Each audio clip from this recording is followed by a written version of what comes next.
मेरी इच्छा के विरुद्ध हिप्नोटाइज करोगे कैसे? आर्यन ने फिर उसी चुनौतीपूर्ण ढंग से वर्धन की आंखों में अपनी आंखें गाड़ ली। इससे जहां एक तरफ अर्जुन की बाहों की मांसपेशियां एक बार फिर फड़कने लगी थी, वहीं वर्धन का चेहरा लगभग झड़ गया था। ये लोग भले ही किसी पिछड़े कबीले के वंशज हों, लेकिन आधुनिकता से परे नहीं हैं। वर्धन हताश सा उठकर अर्जुन के पास आया और उसके कंधे पर हाथ रखते हुए, मुझे लगता है कि इन्हें छोड़ देना चाहिए। क्या पागल हो गए हो तुम? अर्जुन ने उसका हाथ झटक दिया। दाजू रहा नहीं। अब ये भी अगर अपना मुंह नहीं खोलेगा तो हम क्या घंटा कर लेंगे चंद्रिका का? अर्जुन का चेहरा फिर से तमतमा गया। अब ये चाहे यही मर जाए, लेकिन यहां से बाहर तो कतई नहीं जाएगा। हमें मानव ने जो जानकारी दी है वो भी तो काफी है ना? उसी लीड से कुछ आगे बढ़ते हैं। शुरुआत अपार्टमेंट से करते हैं। कहते यूं वर्धन शांति से आर्यन के पास लौटा। मैं समझता हूं तुम्हारी दिक्कतें। वैसे तुम्हें भी ये समझना चाहिए आर्यन कि चंद्रिका पूरे समाज के लिए कितनी घातक है। वो कोई देवी नहीं है, बल्कि लोगों की जान लेने वाली एक डायन है। दूसरी तरफ वो शशांक, जो लोगों को इंसानी मांस और खून की लत में डाले दे रहा है। आर्यन ने दूसरी ओर चेहरा फेर लिया। जहां तक मैंने तुम्हारे खानदान के बारे में जाना है, इस खानदान ने कभी समाज के लिए कोई खतरा पैदा नहीं किया। केवल एक आदमी का बदला नहीं, आर्यन ने टोका। केवल एक आदमी का बदला नहीं, बल्कि पूरे कबीले की दर्दनाक मौत। वर्धन को घूरते हुए, सही शब्दों का चयन करो। हमारे कबीले ने जंगल के बाहर की दुनिया तक नहीं देखी थी। क्यों खत्म कर दिया गया उसे? नवजात बच्चे तक जिंदा जला दिए उन दुष्टों ने। उस रात कबीले में धधकती आग मनो कुछ देर के लिए आर्यन की आंखों में उतर आई थी। हमारा कबीला शोध करता था कि किस तरह वातावरण में उपस्थित ताकतों से मानव जीवन बेहतर बना सके, कौन सी जड़ी से किस रोग का निदान हो, किस तरह इंसान बुढ़ापे और रोगों से मुक्त जीवन जी सकता है। और अब क्या कर रहा है तुम्हारा खानदान? आर्यन खामोश रहा। क्या यही चाहते थे तुम्हारे दाजू? उसने आर्यन के जवाब का ज्यादा इंतजार नहीं किया और भारी मन से वहां से उठ गया। उधर आर्यन ने कुछ संभलते हुए पानी का गिलास उठाकर निगल लिया। अच्छा है कि ये लोग मान गए, वरना बेकार ही उसकी जान जाती। मुंह तो वह किसी सूरत में नहीं खोलने वाला था, और खोलकर भी क्या कर लेते ये लोग, ये शहरी लोग जो ठीक से नजर तक उतारना नहीं जानते। चंद्रिका डायन ही सही, लेकिन उसका तोड़ तो खुद चंद्रदेव कुल के लोग नहीं निकाल पाए। वह सोच ही रहा था कि उसे अपना बदन अचानक कुछ हल्का सा लगने लगा। मन शांत होने लगा और हाथ पैर शिथिल होते महसूस होने लगे। उसे नींद सी आ रही है, लेकिन इन हालात में क्यों? अर्जुन और वर्धन ने पलटकर उस तरफ देखा। आर्यन आधी बेहोशी की हालत में फर्श पर ढेर हो चुका था। तुम्हें लगता है कि यह तरीका सही होगा? इससे सही जानकारी मिलेगी? अर्जुन ने अपने हाथ से बेल्ट खोलकर वापस कमर में लपेट ली। आई होप सो, वर्धन ने कहा। इस दवा में एक नशा है जो इंसान के सारे डर, चिंताएं, तनाव दूर कर देता है, और फिर इंसान गुग्गल की तरह जवाब देता है बिना किसी शक-शुबे के, at the best of his knowledge. Aryan को उस बदबूदार कमरे से बाहर एक अलग बिस्तर पर बांध दिया गया। बांधने की सलाह अर्जुन की ही थी। आर्यन मजबूरी का दिखावा जरूर कर रहा था, लेकिन कम से कम अर्जुन ये समझता है कि ऐसा नहीं है। शशांक जैसे आदमी को पुलिस से छुड़ाने आए हैं, तो जरूर कुछ तो दम रखते होंगे ये दो लोग। वर्धन ने उसके चेहरे पर पानी मारा और दोबारा कैमरे पर रिकॉर्डिंग शुरू की। बात इतनी पुरानी हो गई थी कि अब केवल कहानियां ही बाकी रह गई थी। चंद्रिका का सच तो कोई नहीं जानता, बस कुछ विश्वास है जो एक पीढ़ी से दूसरी तक पहुंचते हैं। आर्यन को चंद्रिका को रोकने या उसे किसी दूसरी दुनिया में भेजने का रास्ता वाकई नहीं पता था, लेकिन जो कुछ उसने अपने पुरखों से सुना था वो वर्धन को बता दिया। जिस जगह पर अपार्टमेंट बना है, ठीक उसी जगह पर कभी उनके किसी पूर्वज ने चंद्रिका की आत्मा का आह्वान किया था। हमारे कुल में हमारा अस्तित्व आत्मा से माना जाता है, शरीर से नहीं। हमारे पुरखे अपनी आत्मा को एक शरीर से निकालकर उसी तरह दूसरे में स्थानांतरित कर सकते थे, जैसे आप मोबाइल से सिम निकालकर दूसरे में लगा ले। इस उदाहरण पर अर्जुन को हंसी आ रही थी, लेकिन उसने खुद को रोका और एक मरणासन्न कुर्सी पर जाकर बैठ गया। चंद्रिका की हत्या और कबीले के विध्वंस से क्रोधित होकर हमारे दाजू के पिताजी ने चंद्रिका की आत्मा का आह्वान किया था। क्यों? वो खुद नहीं आ सकती थी? टिम के सवाल पर आर्यन का सिर ना में हिला। क्यों नहीं? वो तो बहुत शक्तिशाली है। शक्तिशाली होने से क्या होता है? आर्यन ने अपनी अधखुली आंखों से टिम को देखा। ये धरती केवल नश्वर जीवों के लिए थी। ईश्वर को भी यहां आने के लिए सही वजह और बुलावा दोनों ही चाहिए। तप और ध्यान करने वालों ने यह पता लगा लिया कि इस धरती के पार हमसे भी उन्नत और शक्तिशाली जीव है, ऊर्जाएं हैं। वो धरती पर अपना असर तो डालती है, लेकिन यहां नहीं सकती। फिर मनुष्य के दिमाग का विकास हुआ। उसने अपने स्वार्थ के लिए तरह तरह की ऊर्जाओं का आह्वान इस धरती पर किया। उन्हें कुछ विधियों द्वारा बुलाया जाता था। कुछ वापस चली गई, कुछ नहीं गई, कुछ जा ही नहीं सकी। अब वो अपनी भूख और जरूरतें पूरी करती है हम मनुष्यों के द्वारा। जिनका शरीर नश्वर है, पंच तत्वों से बना है, वो पंच तत्वों से ही अपनी भूख मिटा सकती है। लेकिन कुछ है जो धरती के पंच तत्वों से नहीं बनी। वो स्वयं ऊर्जा के रूप में है और उन्हें यही चाहिए। तो जाकर किसी पावर हाउस से चिपके, इंसानों को तो ना मारे। अर्जुन ने किलसते हुए कहा। आपके लिए ऊर्जा का क्या मतलब है?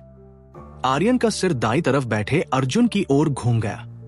अर्जुन की पुतलियां एक कोने पर गई और तुरंत उस पर लौटीं। अभी डेफिनेशन सुनने की हालत में हो तुम? आपका बोला एक एक शब्द एक वाइब्रेशन है। ये भी ऊर्जा पैदा करता है।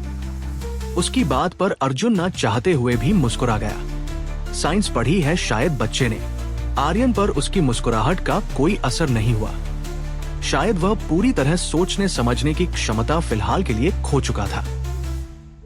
चंद्रदेव कुल के किसी पुरखे ने ऐसी ही किसी शक्ति को उस जंगल में स्थापित कर दिया था।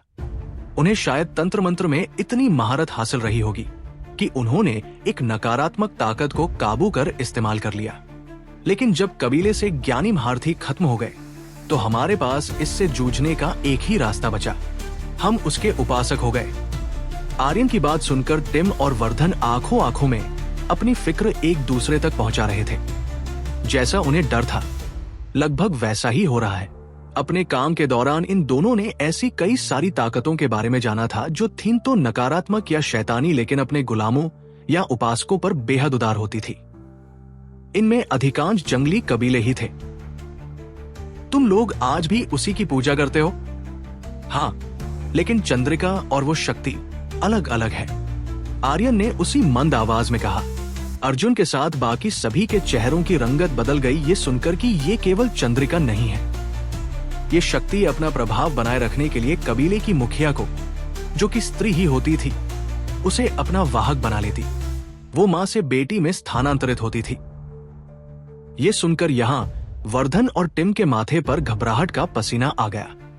खासतौर पर वर्धन का दिल तो जैसे दौरा पड़ने की कगार पर आकर धड़क रहा है। तो वो अपनी आवाज की कंपन को काबू करते हुए आगे आया। चंद्रिका कोई शक्ति नहीं, लेकिन उस शक्ति की वाह थी। नहीं, वो वाहक भी नहीं थी। आर्यन ने कहा, वाहक बनने से पहले ही उसे राजावत्स के सैनिक पकड़ ले गए थे और वहां वह मारी गई। कुछ सोचते हुए आर्यन की आंखें छत पर गई। यह बहुत जरूरी था कि मुखिया के मरने से पहले वाहक उसकी बेटी को बना दिया जाए, लेकिन आर्यन चुप हो गया। यहां वर्धन ने अपना दिमाग कुछ और दौड़ाया। तुम्हारे दाजू के पिताजी ने चंद्रिका की आत्मा को ठीक उसी जगह बुलाया जहां वो अग्निकांड हुआ था, ताकि वो उस दर्द और तकलीफ को महसूस कर सके जो वहां के लोगों ने झेली।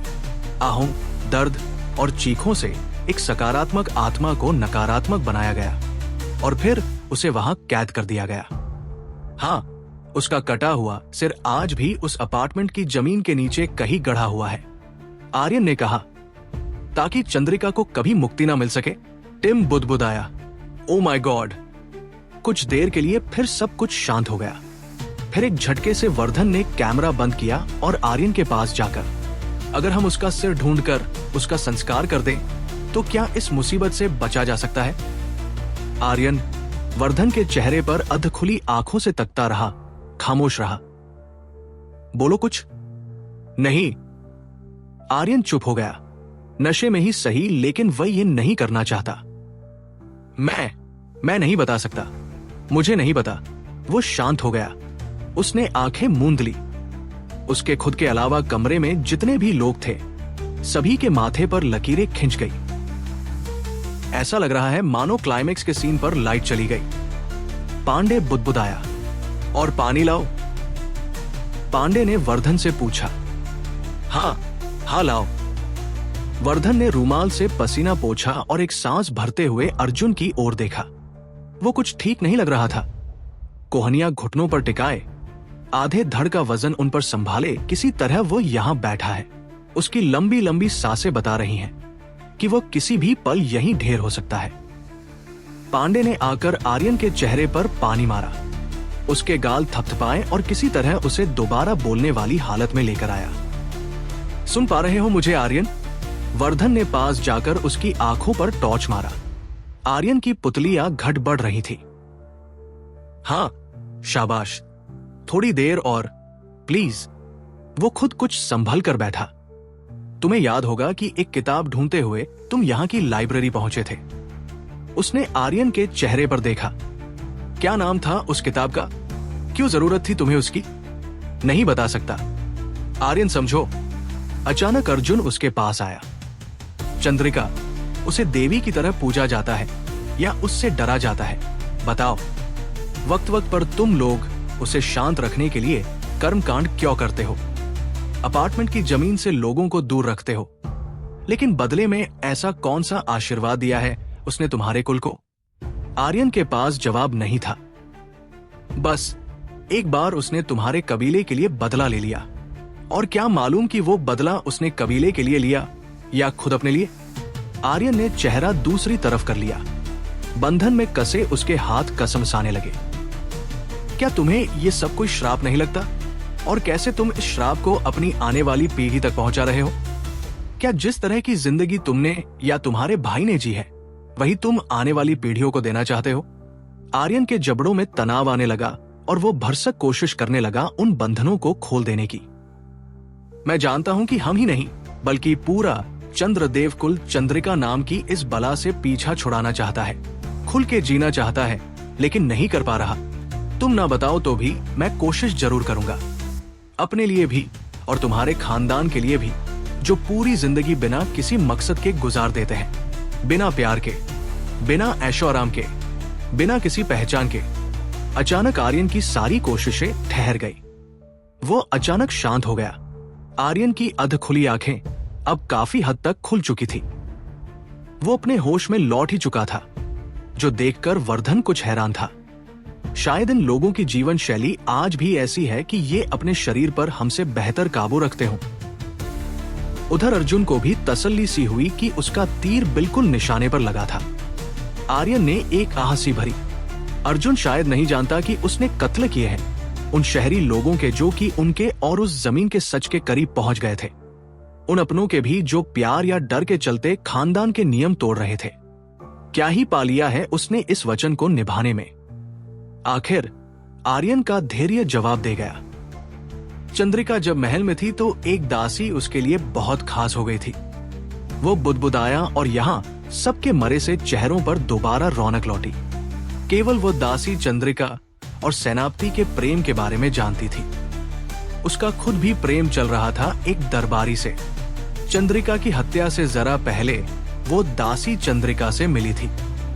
उनकी कुछ बातें हुई जिन्हें चंद्रिका की मौत के बाद उसने अपने प्रेमी से बताया था। उस दरबारी ने राजा वत्स के शासन और उसके अंत पर एक किताब लिखी थी। उसमें ये सभी कुछ लिखा हुआ है। वर्धन पूरे ध्यान से उसकी बात सुन रहा था, लेकिन हाँ, तो क्या ये वही किताब है? हाँ, एक पन्ने पर रानी चंद्रिका और दासी के बीच हुई बातें भी लिखी गई हैं, जिसके अनुसार चंद्रिका को यह पता चल चुका था कि वो कोई आम लड़की नहीं है। वो जानती थी कि उसे यहाँ लौटना है अपने प्रतिशोध के लिए, लेकिन उसके बाद उसकी मुक्ति केवल उसी के हाथों होनी थी जिसने उसे मारा था, जिसे वो अपना स्वामी मान चुकी थी, यानी वो सेनापति। वर्धन के टोकने पर आर्यन की गर्दन हाँ में हिली। सेनापति मानविक, उसका स्वामी, उसका कुमार, लेकिन उसे लाएंगे कहां से? वर्धन कुछ और पूछता उससे पहले ही अर्जुन बेहोश सा होकर कुर्सी से नीचे गिर गया। अर्जुन अर्जुन! वर्धन, पांडे और टिम सभी एक साथ उस पर लपके।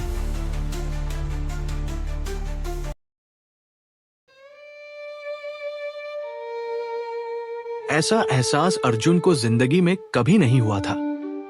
रीढ़ की हड्डी में, रगों में, हर एक कोशिका, हर एक धड़कन और हर एक सांस में सनसनाता हुआ ये रोमांच। वो खुद को काबू ही नहीं कर पा रहा। ये खुशबू, उसने गहरी सांस भरी।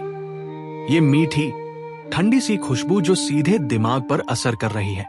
कुछ और सोचने नहीं दे रही, कुछ समझने नहीं दे रही, उसे रोकने नहीं दे रही। बिस्तर पर चित पड़े हुए वो गहरी और लंबी लंबी सांसें भर रहा है। एक अप्सरा सी मोहक लड़की उसकी कमर पर बैठी है। इस वक्त अर्जुन को याद आ रहा है कि ऐसा पहले भी हुआ है उसके साथ। शायद अक्सर होता है, लेकिन याद नहीं रहता। पता नहीं कब ये सम्मोहक लड़की उसके पास आती है, कब उसे अपनी प्यास का एहसास कराती है, कब उनकी नजदीकियां संवर्ग में बदल जाती हैं। लेकिन आज एहसास हो रहा है। अचानक उसके दिमाग में जियाना का ख्याल आया और एक झटका सा लगा उसे। वो ऐसा कैसे कर सकता है? उसके सोचते ही मदहोश कर रही वो खुशबू एक भयानक दुर्गंध में बदल गई। अर्जुन की आंखें संग करती उस लड़की पर गई, तो इस बार उसके रूप को देखकर जैसे सैकड़ों बिच्छुओं ने एक साथ डसा उसे। ये कोई अप्सरा सी युवती नहीं, बल्कि अपनी गर्दन से खून की धार छोड़ता एक धड़ है जिसका सिर उसके दाएं हाथ में है और बेहद लंबे बालों को लहराता वह भयानक चेहरा। ओ क्रैप! अर्जुन चिल्लाकर उठ बैठा।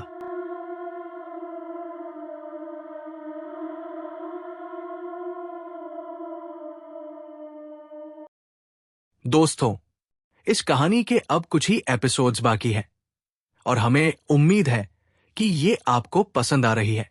लेकिन दुख इस बात का है कि कहानी को पूरा सुनने वाले हमारे दोस्त भी चैनल को सब्सक्राइब नहीं कर रहे। आप सभी से रिक्वेस्ट है कि अगर आपको ये कहानी पसंद आ रही है और आप चाहते हैं कि हम आगे भी ऐसी ही किसी रोमांचक नॉवल पर आधारित स्टोरी सीरीज बनाएं, तो हमारे चैनल को सब्सक्राइब करें और अपने जानकारों के साथ भी शेयर जरूर करें। आपकी प्रतिक्रिया के इंतजार में।